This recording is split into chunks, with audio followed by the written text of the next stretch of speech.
Os primeiros organismos se alimentavam? No século XX, como os primeiros organismos se alimentavam?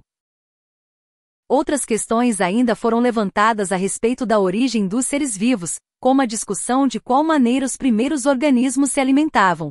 Isso gerou duas hipóteses.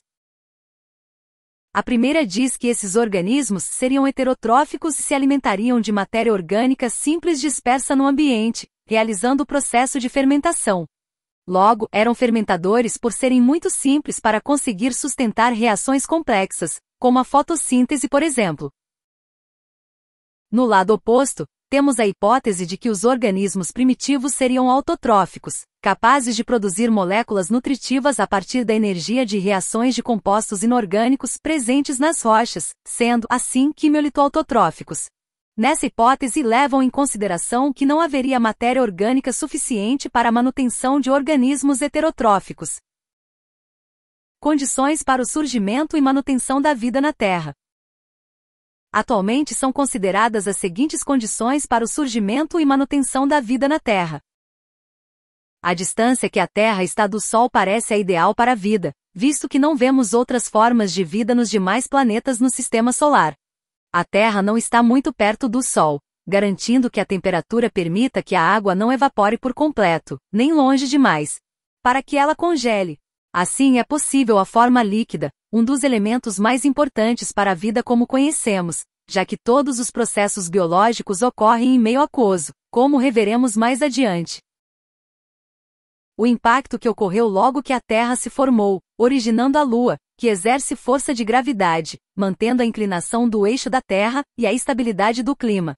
Além disso, a Lua promove a subida e a queda periódica do mar por meio das marés, causando a migração de organismos entre diferentes regiões. O campo magnético gerado pelo núcleo metálico da Terra atua como um escudo contra radiações cósmicas. As atividades tectônicas e o vulcanismo como resultado dos movimentos do manto fluido. Devemos lembrar que as atividades de vulcões contribuíram com emissões de CO2 e HS, gases utilizados pelos primeiros organismos unicelulares para se nutrirem. Além disso, as emissões volumosas e constantes de CO2 permitiram o efeito estufa, que mantém o clima estável e a temperatura em condições favoráveis à manutenção da vida. A vida no Sistema Solar. A especialista Cheryl Gouveia Almada fala sobre as características dos planetas do Sistema Solar que impedem a existência de vida.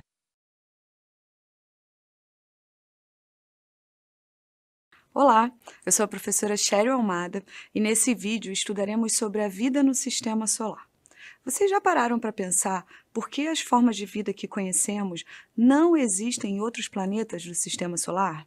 O Sistema Solar é composto por 4 planetas rochosos e 4 planetas gasosos. Os cientistas trabalham com 2 teorias para buscar vida extraterrestre. O princípio da mediocridade, que afirma que a existência de vários planetas rochosos como o nosso, orbitando uma estrela como o Sol, em galáxias espirais como a Via Láctea. E o princípio da Terra rara, que afirma que a vida na Terra surgiu de uma série de coincidências astronômicas, como geológicas, que seriam difíceis de se repetir. Em primeiro lugar, é necessário que o planeta orbite uma estrela que seja estável como o Sol. O nosso Sol é calmo em comparação às outras estrelas fora do Sistema Solar. Não muda repentinamente a emissão de suas radiações e nem tem erupções violentas, por exemplo. A partir da órbita do planeta ao redor do Sol, diversas condições importantes para a existência da vida ocorrem. A velocidade de rotação da Terra em torno do Sol, por exemplo, é alta quando comparada com outros planetas, e isso diminui as variações de temperatura entre os dias e noites por aqui. Além disso, a velocidade de rotação do nosso planeta é perfeita para que ocorra a fotossíntese, liberando o oxigênio na atmosfera, o que é imprescindível para a existência de vida como nós conhecemos. Será mesmo? Vocês já ouviram falar das bactérias anaeróbias?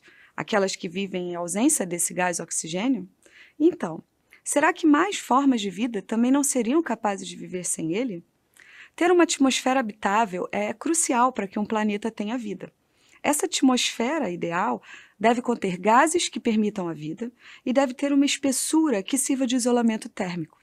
Aqui na Terra, se a espessura da nossa atmosfera não fosse como é, teríamos temperaturas de menos 20 graus Celsius, sendo um pouco difícil viver assim. Já em Vênus, a ausência de uma atmosfera com essa espessura ideal faz com que as temperaturas sejam muito quentes, mesmo com a grande distância desse planeta ao Sol. Além disso, lá em Vênus, os gases que compõem a atmosfera são o dióxido de carbono, o nitrogênio e o ácido sulfúrico, que não são compatíveis com a vida como nós conhecemos. Outro ponto importante é que o eixo de rotação da Terra, que permite a existência das estações do ano, além dele, a presença do nosso satélite, a Lua, faz com que a inclinação desse eixo não varie muito. Então, não há mudanças repentinas no nosso clima. Um clima estável é mais favorável à vida. Em Marte, por exemplo, há uma grande variação da inclinação do seu eixo de rotação, provocando mudanças climáticas bruscas. Além disso, o campo magnético que protege a Terra protege o planeta das radiações oriundas dos ventos solares. A abundância de água, de carbono, a distância do planeta ao Sol, as camadas da atmosfera, a gravidade, a temperatura, a influência da Lua e todas as características que acabamos de estudar são essenciais para a manutenção da vida. Mas isso tudo é importante para o desenvolvimento da vida como conhecemos aqui na Terra, sendo que os seres vivos podem surgir em diversos ambientes, perfeitos para um, inviáveis para outro. Como a vida em ausência de oxigênio, que falamos há pouco. Então, a atmosfera perfeita para nós terráqueos pode não ser perfeita para outras formas de vida. Em Vênus, por exemplo, a temperatura é altíssima, passando dos 400 graus Celsius. As nuvens são ácidas e a pressão da atmosfera é 90 vezes maior do que aqui na Terra, sendo capaz de afundar um corpo a 1 quilômetro de profundidade no nosso oceano. Mesmo assim, há pouco tempo, os cientistas descobriram a presença do gás fosfina na atmosfera do planeta. Por aqui, esse gás também existe e é produzido por micro-organismos. Será que lá também? Se for, existiria vida lá? Porque por aqui também encontramos micro-organismos vivendo em ambientes ácidos, sem oxigênio, sem luz, etc. O que sabemos é que a presença de água é fundamental, certo? Nem tanto. Na verdade, a água é o melhor solvente existente aqui na Terra, servindo como meio para as nossas reações químicas. Porém, o importante é que o planeta tenha uma substância líquida que permita as reações químicas necessárias ao desenvolvimento e manutenção da vida, que não precisa ser necessariamente a água. Outro ponto é que a temperatura do planeta precisa ser tal que esse líquido não congele nem evapore. E até hoje, somente na Terra, a água é encontrada no estado líquido. Um oceano de água salgada congelada já foi encontrado em uma das luas de Saturno. Em Marte, já foi encontrada água subterrânea em estado líquido, abaixo de uma espessa camada de gelo. Já sabemos que tem água nos 3 estados físicos até na nossa Lua. Essa distância do planeta em relação ao Sol, na qual as temperaturas permitem que a água permaneça em seu estado líquido na crosta do planeta, é chamado de zona habitável de uma estrela. Mas o mais importante é que exista uma fonte de energia que sustente a vida. Os cientistas acreditam existir uma forma de vida no oceano subterrâneo de uma lua em Júpiter, chamada Europa. E essa lua não está na zona habitável do Sol. Mas o mais importante é que a radiação emitida por Júpiter permitiria a vida por lá. Em Europa, também existem elementos químicos como o carbono, o hidrogênio, o nitrogênio, o oxigênio, o fósforo e o enxofre, que são importantes para o desenvolvimento e manutenção da vida. Já foi observada até mesmo a presença de efeito estufa em Marte, fazendo com que os cientistas acreditem que já existiu vida por lá. Assim fica a pergunta: será que a Terra é tão única no universo quanto ela é no Sistema Solar? E se existirem outros planetas com essas mesmas características observadas no nosso? Será que existiria vida por lá como existe aqui? Por enquanto não temos essas respostas, mas os pesquisadores continuam buscando planetas extrasolares parecidos com o nosso. Será que um dia vão encontrar? O fato é que para que exista vida como conhecemos na Terra, um planeta do Sistema Solar ou não precisa apresentar uma atmosfera habitável, fontes de energia, substância líquida em sua superfície, além de orbitar uma estrela ideal a uma distância ideal e de contar com a presença de elementos químicos. Eu espero que vocês tenham gostado do conteúdo desse vídeo. Bons estudos! Vida. Verificando o aprendizado. A origem da vida em nosso planeta sempre despertou a curiosidade de cientistas desde muito tempo. Várias foram as teorias que surgiram, envolvendo diferentes linhas de pensamento. Uma dessas teorias diz que a vida surgiu fora da Terra e chegou aqui trazida por meteoros que se chocaram com nosso planeta. Esta teoria é conhecida como criacionismo, geração espontânea, abiogenese, panspermia, biogenese. Responder. Comentário. 2. Muitas foram as teorias sobre a origem. Parabéns! A alternativa D está correta. Panspermia é uma teoria que se baseia na ideia de que as partículas fundamentais ao surgimento da vida chegaram aqui a partir do espaço.